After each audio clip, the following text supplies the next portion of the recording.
Good afternoon, ladies and gentlemen, and welcome back to the Grumpy Snail podcast here on the set of the Grumpy Snail inside SOB Studios with your host, me, Prince of the Punks, Jonathan Snyder, uncancelable as always. Thank you for joining me today.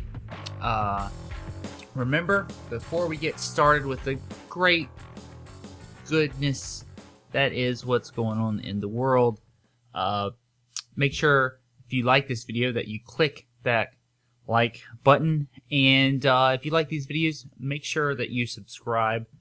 That way you'll always know when there is a new one up, and make sure you share this video and all of our other videos on your social media sites and whatnot.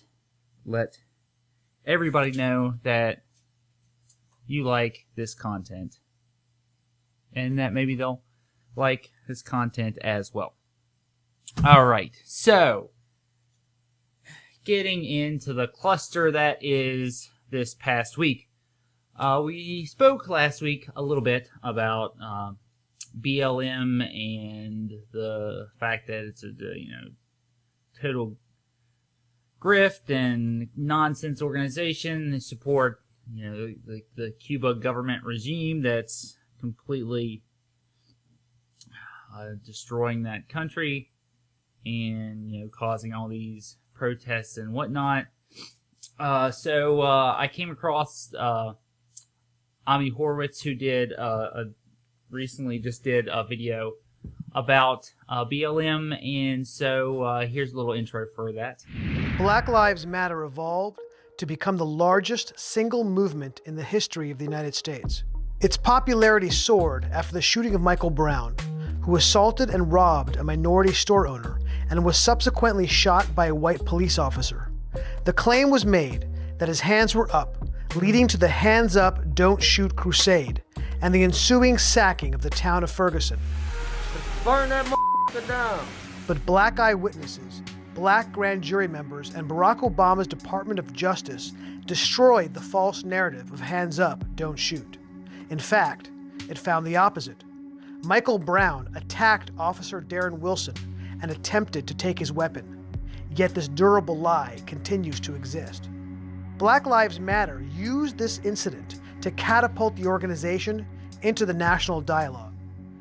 While most of those marching in Black Lives Matter protests were not involved in the rioting across the country, there were very few among the hundreds of protesters that I spoke to that wouldn't in some way justify the riots on the basis of perceived institutional racism or actual historical wrongs.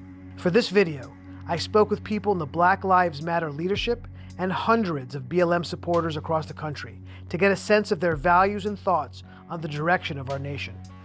So our freedom rides, the work that we've been doing, is really important that we go to Louisville. It's really important that we go to Minneapolis, right? It's really important that in 2014 we went to Ferguson, or that we went to New York. And so it's important to understand that, yeah, there's these spaces and moments of mass uprising, and that's what freedom rides do. Also, we do them as groups. So it's a great way to really deeply get to know and understand the people that we're organizing with, all of whom are doing this work because we believe it to be our sacred duty. Abdullah's views were echoed everywhere I went. You just gotta get rid of the whole shit.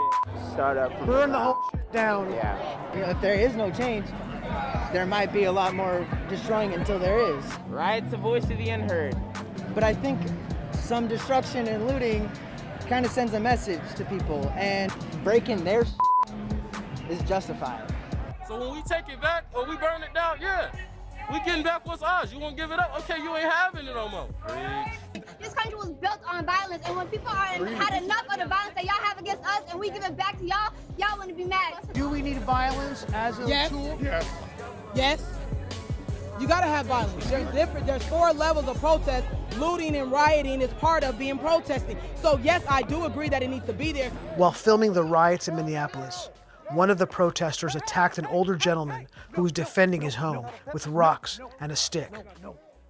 Yeah, so it's a very, very interesting little info that whole organization, go support Ami Horowitz. He does these great videos. Go ahead and you can watch that full video there and learn more about how terrible this organization is that claims to really care about black lives. And it's pretty obvious that they don't, considering that a black life only matters if it is a police officer that takes it.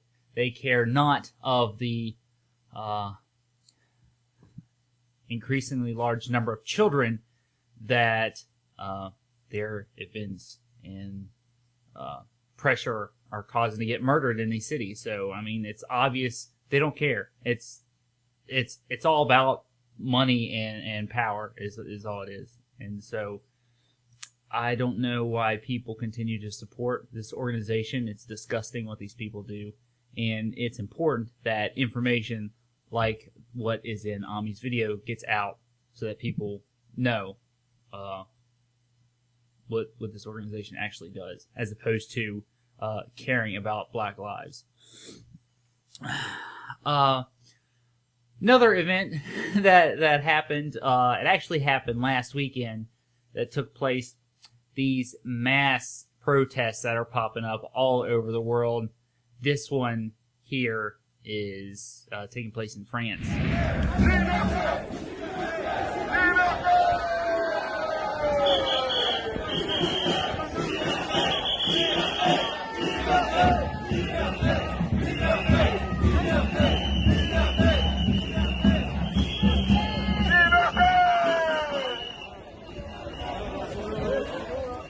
Wow, major developments happening in France, where it looks like some police officers have joined the yellow vest and the massive amounts of people hitting the streets right now protesting what they call medical tyranny and mandatory government-sanctioned shots. So yeah, that video coming courtesy from Luke Rudkowski over there at We Are Change. Please go support his channel, one of the OGs of YouTube, getting information out. These protests that are, not only going on in France, they're also going on over in England in protest for this totalitarian push to mandate vaccines.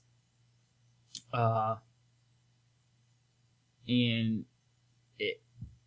it always starts, let's push the whether you should get the vaccine or not out for a minute. An authoritarian regime always starts inch by inch before, if you can enforce any edict, no matter what the reason is, then there's no limit. There's no limit to how far it goes. So it's important that, as important as it is for the people in Cuba to see all across that country that people are standing up, it's also important for people here to see that in other countries such as France, England, any other places over in Europe where instances like this are happening, it's important that you're aware of it. And like I said, go over and support Luke and watch his videos. He's got so much information over there that you're not going to see on your mainstream propaganda. So it's really important. The whole vaccine situation that's taking place with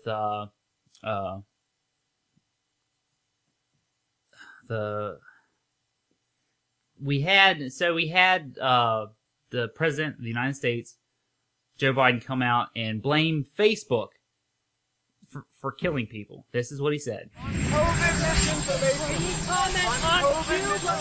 What's your message to platforms like Facebook? They're killing people. I mean, it really, look, the only pandemic we have is among the unvaccinated. And they're killing people.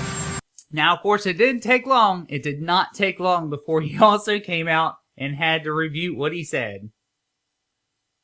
Because Facebook was kind of pushed back a little bit, like, hey, I don't think you should be saying that we're killing people. Facebook isn't killing people. These 12 people are out there giving misinformation. Anyone listening to it is getting hurt by it. It's killing people. It's bad information. My hope is that Facebook, instead of taking it personally that somehow I'm saying Facebook is killing people, that they would do something about the misinformation.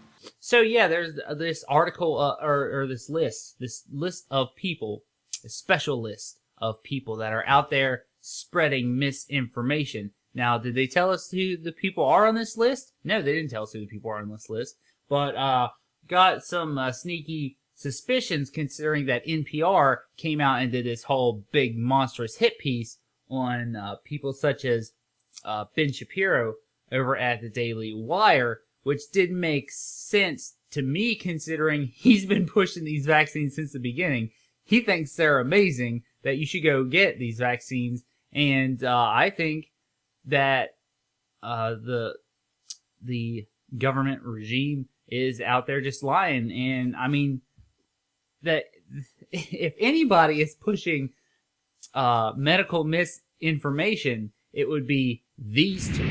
Distributed before the election. Would you get it? Well, I think that's going to be an issue for all of us. If and when the vaccine comes, and it's not likely to go through all the tests that needs to be and the trials that are needed to be done. When we finally do, God willing, get a vaccine, who's going to take the shot? Who's going to take the shot? You can be the first one to say, sign me up. They now say it's okay. Wow. And the question of whether it's real when it's there, that requires enormous transparency. You got to make all of it available to other experts across the nation so they can look and see. So there's consensus this is a safe vaccine. I know. If the president announced tomorrow we have a vaccine, would you take it? Only if it was completely transparent, that other experts in the country could look at it. Only if we knew all of what went into it. If Donald Trump can't give answers and the administration can't give answers to these three questions, the American people should not have confidence. But if Donald Trump tells us that we should take it, I'm not taking it. And speaking of medical misinformation, Joe Biden straight up came out, did this terrible town hall, which I'll get to in a second. But he said these things. You're vaccinated, you're not going to be hospitalized, you're not going to be in an ICU unit, and you're not going to die. You're not going to get COVID if you have these vaccinations. What? Straight up lies. Straight up, you're not going to... Joe Biden said that you would not get COVID if you took the vaccine, which is a complete and utter lie. There are these breakthrough cases that the White House, they wouldn't even give you the numbers for all these people that are catching COVID after being vaccinated. I mean, they had the Texas Democrats that fled Texas on that plane completely unmasked, spreading COVID, catching 6 cases at least of these people, and now, of course, they're coming out and saying you should be wearing a mask. It's utter nonsense. This town hall that took place, which was completely bombed in the ratings, which isn't a big surprise, was I saw they were talking about it, and it didn't advertise or anything. It's just all of a sudden there was this town hall that happened, and I saw all these conservative places playing clips and whatnot from this town hall thing. And I mean, things like just him rambling incoherently. Because I'm not being solicitous, but you're always straight up about what you're doing. Yeah.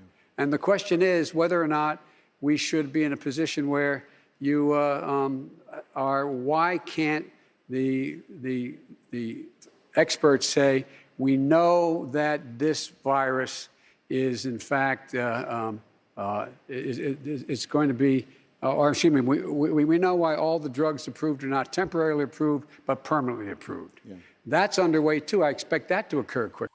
Why do we keep seeing all these clips of him just saying things where you don't understand what he's saying? This guy is supposed to be the president of the United States, the leader of the free world.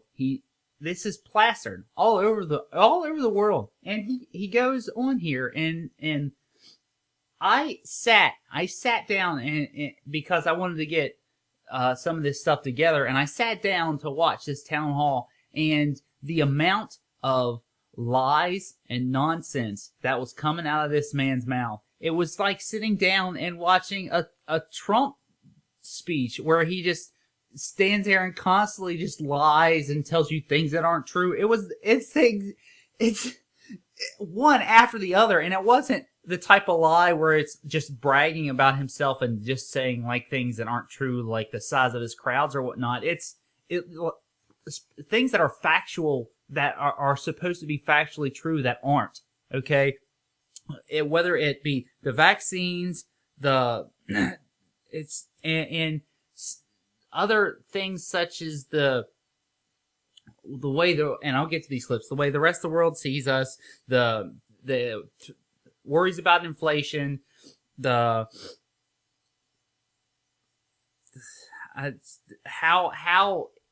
his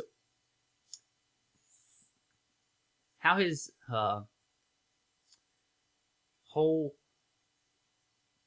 organization inside the executive branch is just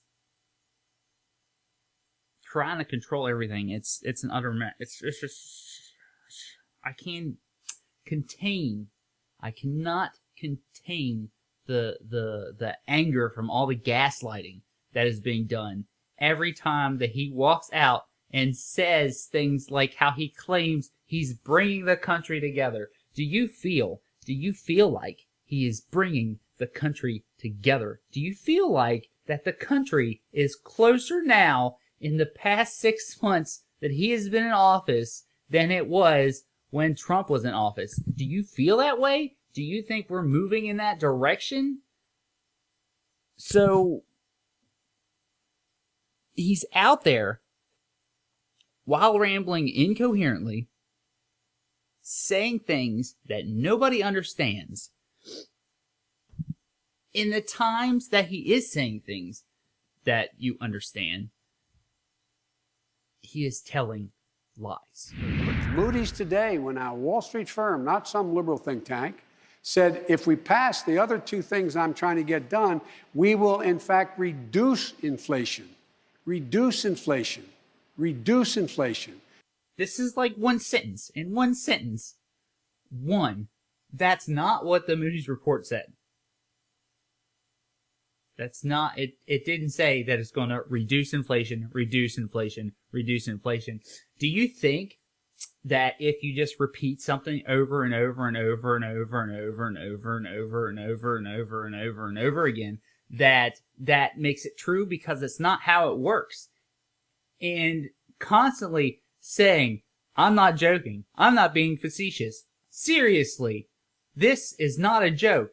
Saying that crap over and over makes you look like an idiot and a liar and a thief, and there is no way that pumping trillions of dollars into the economy is going to reduce costs, reduce inflation. It doesn't, even somebody that doesn't understand economics would get that there's no way that you're going to reduce inflation. We have not even come close to witnessing the peak of prices. Because they're going to be providing good opportunities and jobs for people who, in fact, are going to be reinvesting that money back in all the things we're talking about. Driving down prices, not raising prices. And so it is, I sincerely mean this. Prices are up now, and they're up in, for example, you're in a position where you're trying to build a house, try to find 2x4s and lumber. Well, guess what? People stopped working cutting lumber. They stopped doing it because the unemployment was so down. Now, all of a sudden, there's this need because people are coming back. And guess what? Instead of paying 10 cents, you're paying 20. Lumber prices didn't double, okay? They increased by 8-fold.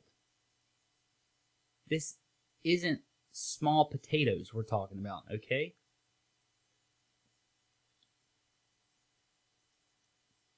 Joe Biden got a question from this man that is a business owner in this area in Ohio, and he owns all these restaurants. And Joe Biden's response to this question was virtually to insult him. We employ hundreds of hard-working team members throughout the state of Ohio and across the country, and we're looking to hire more every day as we try to restart our restaurant business.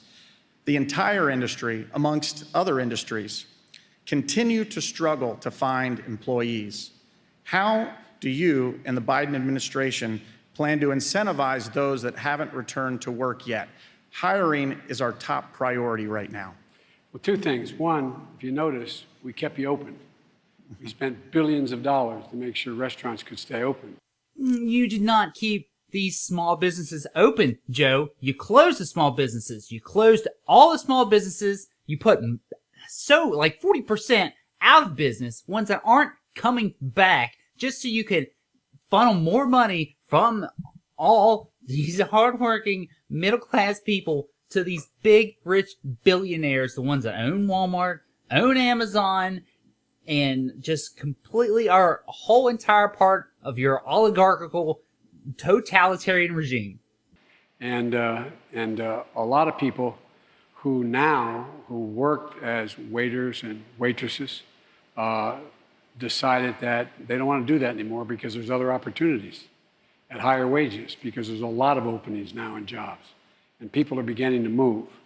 There's some evidence that maintaining the ability to continue to not have to pay your rent so you don't get thrown out, and being able to provide for unemployment insurance has kept people from going back to work. So here he is admitting that his policies that they put in place is actually what caused people to not want to go to work. They can make just as much money sitting at home, not paying their rent, not going to work. John, my guess is that people being $7, $8 an hour plus tips, that's I think, John, you're going to be finding $15 an hour or more now. Yeah, John, why don't you just pay those people more? Stop paying them $8 and pay them $15, because that's what they're worth. Let me tell you something, Joe. It doesn't take a smart person to know that if you're going out and you're buying a cheeseburger and fries for $10, and that person is getting paid $8 to make your cheeseburger and fries, well, if you increase that guy's salary to $15 an hour, that means that you can pay $20 for burger and fries. Well, that might be good for you, Joe, who, made your millions and millions of dollars through your corrupt son, but the rest of us that aren't doing corrupt, illegal things cannot pay 100% more for all the things that we purchase with the money that we are given. But what I think is happening, folks, is, look, if you make less than 50, and I'm not saying, John, your folks make less than 15, you have good restaurants. That means the tips are good. People make a lot more than just what the minimum wage, what the wage is being paid. If you put tips on top of it. They kept making a point. They kept making a point of all these people that were asking these questions. This man's a Republican. This woman is a Republican. And they're asking you this serious question. Why? How come every time this guy hit one of these Democratic talking points, the whole room erupted into applause? Why? I'll tell you why. Because where are the real Republicans in this audience? They certainly don't outnumber the Democrats. So my question is, last week regarding the GOP's efforts to restrict voting rights, you said those efforts were, quote, the most dangerous threat to voting and the integrity of free and fair elections in our history, end quote. While you have condemned these attacks, you and congressional members of your party have done little to actually stop these assaults. If these efforts are really the most dangerous in our history, isn't it logical to get rid of the filibuster so we can protect our democracy? We are not a democracy. How many times do we have to go through this? And secure the right to vote.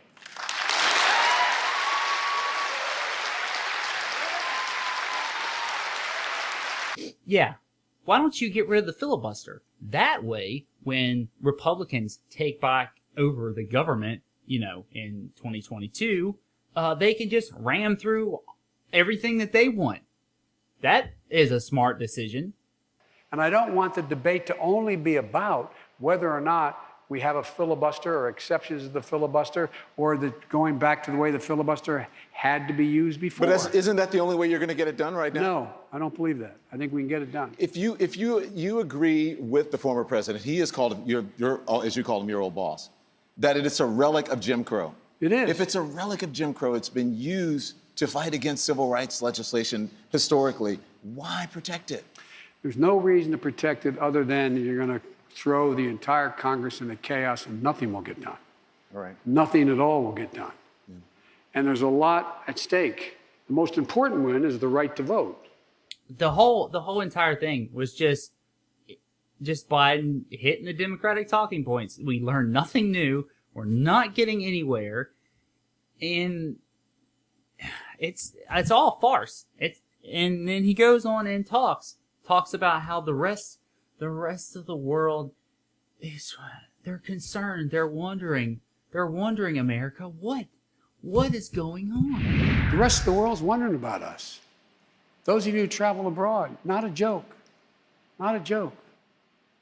You asked, when I went to this G7, all the major democracies, I walked in, and I know a lot of them because of my role in the past. And they walk in, and I said, America's back. And they go, I'm serious, heads of state. I give you my word as a Biden. I said, are you really back? I mean, how can we believe you, Joe, but will the country ever get it together? I talked to Xi Jinping in China, who I know well. We don't agree on a lot of things. He's a bright and really tough guy. He truly believes that the 21st century will be determined by oligarchs. What did I say?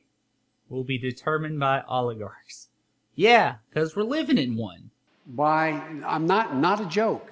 Democracies cannot function in the 21st century, the argument is, because things are moving so rapidly, so rapidly, that you can't pull together a nation that is divided to get a consensus on acting quickly. So autocrats, autocracies. I had a long meeting with Putin, and I know him well. These guys actually are betting, I'm not joking, on autocracies. Democracy has to stand up and demonstrate you can get something done. The government is colluding with big business to run around the Constitution and just completely obliterate the Bill of Rights. So, I mean, if anything, Xi and Putin are correct. If anything, and you talk about how we need to get it together, I just showed you France protests, England protests. We talked about South Africa, completely in utter turmoil considering they went full CRT, and that's what happens when you do that. Everything collapses. Cuba, completely unrest. Freaking Afghanistan being taken over by the Taliban. The list goes on and on and on. And Biden is sitting there talking about how we're going to bring people together. It's complete and utter nonsense. And to wrap up with all the nonsense, the Rand Paul and Fauci did this thing again.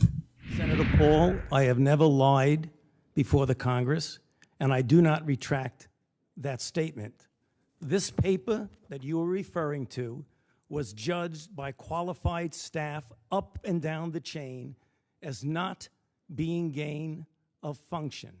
Let me finish. You take an animal virus and you increase its transmissibility to humans, right. You're saying that's not gain of function? Yeah, that is correct. And Senator Paul, you do not know what you are talking about, quite frankly. And I want to say that officially. You do not know what you are talking about. Yeah, I'm getting a little exhausted with this whole conflict between Paul and Fauci. If he come out, you don't know what you're talking about. Mic drop. All of liberal media goes wild. What? you can't refute an argument with, you don't know what you're talking about, and then somehow that's correct. That's not how that works. How about you? It's complete nonsense. This guy has lied for so long, and the media just keeps propping him up and pushing him out there. I mean, you got Josh Rogan talking about it. You got Crystal and Cigar talking about it, and the media is just, why is Paul such an idiot? Why does he keep saying these things about? Why does he keep going after Fauci? Because they're out there telling lies every day, more and more lies. And I hope you like it, because they're going to keep on coming. That's the podcast. I hope that you make it to next week. Cheers. Godspeed.